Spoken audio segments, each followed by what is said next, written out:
Good afternoon and welcome to Beyond Conversations with ACJ TV. Art viewers is a way of survival, especially today when the artistic expression is under constant scrutiny. What does it mean to run an institution that thrives on art? We try and engage in conversation with Mr. Raman Sivakumar, art historian and curator with the Shantiniketan School. Uh, Welcome to the show, Mr. Raman Sivakumar. My very first question to you would be your major area of research, Mr. Kumar, has been in the area of Indian modernism, be it curation of art or books. If you were to explain this term, Indian modernism, to a layman, how would you do that? Well, uh, that's you can define it in so many ways. One of the ways would be the time period, which is a very common thing.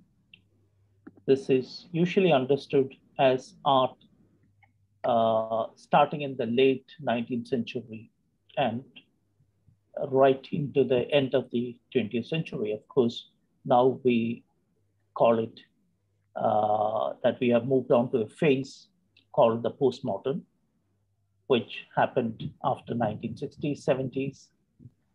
So that is one way, but that need not be a universal uh, shift in a sense. Some countries might be still going through a phase of modernism and so on. So that is one way of looking at it as a temporal division in art history. But you can also think about it as a period where the traditional practices came to an end and a more individualistic form of practices emerged, a period where the traditional art practices were questioned by new social values, and that marks the beginning of things. So you can look at modernism from all these different perspectives, talk about modernism. Right. Going in the same vein, sir, there exists an ambiguity when it comes to art, right? For some, it is an expression of its own self, and while for others, it is for all of humanity. What does it mean for you now that you've dealt with it for decades? How would you really define expression of art? Yeah, it might be for one's own uh, self-expression to start with. But once an artist does that, it doesn't belong to him anymore. If it's in the public domain, it belongs to everyone. And I'm sure that every artist or writer would want to reach out to people.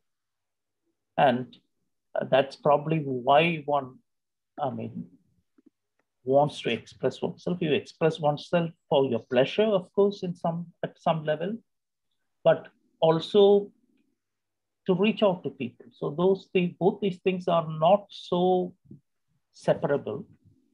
They overlap again. And even if the initial impulse comes from a feeling or demand for self-expression, then it's very soon overtaken by the need for communicating that to others, sharing it with others. So the others are always there. I mean, in the mind of the artist, if not in the first instance, at least in the second.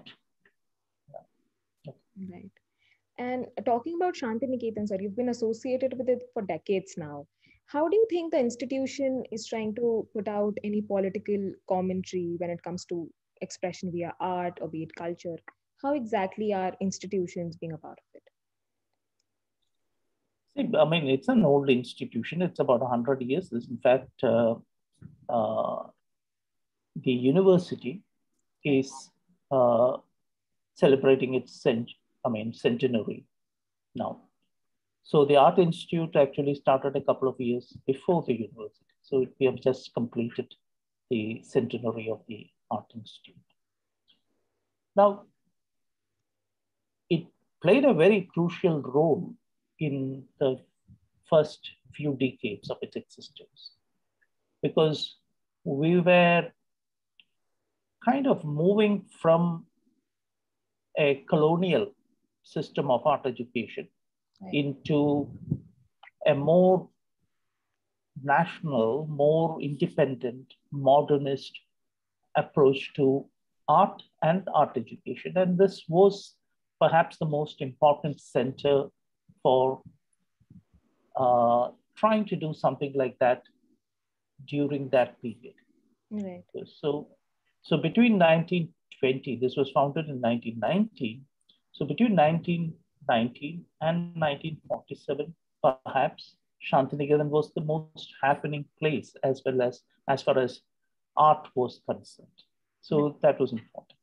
Now, it's not in terms of really speaking, if you say a political kind of thing, that political is always in education, it is something that is subsumed within larger cultural values. I mean, it's not directly a cause-oriented political activism. That's, I suppose, not the way educational institutions work.